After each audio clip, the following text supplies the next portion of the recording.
నేను ఒకటే కోరుకుంటున్నా, యువత మీ అందరికీ ఏమన్నా మాట్లాడుతూ ఉన్నా, మీరు బైకుల్లో మీరు చేసే గోల ఉంటుంది చూసారా మీరు. ఇప్పుడు ఈ ఫంక్షన్ లేదు, సినిమాలు లేవు, ఏం చేస్తారు చెప్పండి. ఉద్యోగాలు ఉపాధి కూడా కానీ టైం పడుద్ది. కనీసం సినిమాకి వెళ్ళి చొక్కా దించుకొని అరవకపోతే బైకులు తీసుకొని అవి సైలెన్సర్ దాన్ని ఆ యాక్సిలేటర్ పెంచకపోతే ఆ ఎనర్జీ ఎటు వెళ్తుంది. ముఖ్యంగా ఆంధ్రప్రదేశ్, మీరు ఇంతమంది యువతను చూస్తూ ఉన్నారు, వీళ్ళకి స్టంట్ స్కూల్స్ పెట్టండి. మా వాళ్ళు బైక్లు వేసుకొని తిరుగుతూ ఉంటారు, గోల్ చేస్తూ ఉంటారు. ఒక మంచి స్టంట్ స్కూల్ పెట్టండి.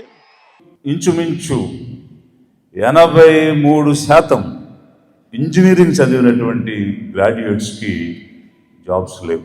బిజినెస్ అడ్మినిస్ట్రేషన్ చేసినటువంటి గ్రాడ్యుయేట్స్కి 45% మందికి ఉద్యోగాలు లేవు. కేవలం 12% వారు చదివినటువంటి డిగ్రీకి అనుగుణంగా వారికి ఉద్యోగాలు దొరుకుతూ ఉన్నాయి. అంటే ఇంచుమించు 90% మంది పనిచేసే వాళ్ళు కూడా అండర్ ఎంప్లాయ్మెంట్. అంటే చదివిన చదువుకి, చేసినటువంటి కోర్సుకి, ఇంజనీర్సా, పోస్ట్ గ్రాడ్యుయేట్సా, వాళ్ళు చదివిన చదువుకి చేసే ఉద్యోగానికి సంబంధం లేదు. ఏంటంటే MBA చదివి స్విగ్గీ, జొమాటో, కొరియర్ బాయ్స్గా పనిచేస్తూ ఉన్నారు. సో అండర్ ఎంప్లాయ్మెంట్ అంటే ఉన్న ఎంప్లాయ్మెంట్ కూడా ఇట్స్ అండర్ ఎంప్లాయ్మెంట్. అంటే చదువుకు తగినటువంటి జాబ్ లేదు. ఈరోజు యువశక్తి, ఎంతో పవర్ఫుల్గా ఉన్నటువంటి యూత్ ఏ విధంగా పైకి వస్తారు? వారు పైకి రావాలి అని అంటే అవకాశాలు కల్పించకపోతే ఎలా వస్తారు? ఇది ప్రభుత్వాలు పనిచేస్తున్నటువంటి విధానంలో మనకు కనిపిస్తున్నటువంటి పరిస్థితి.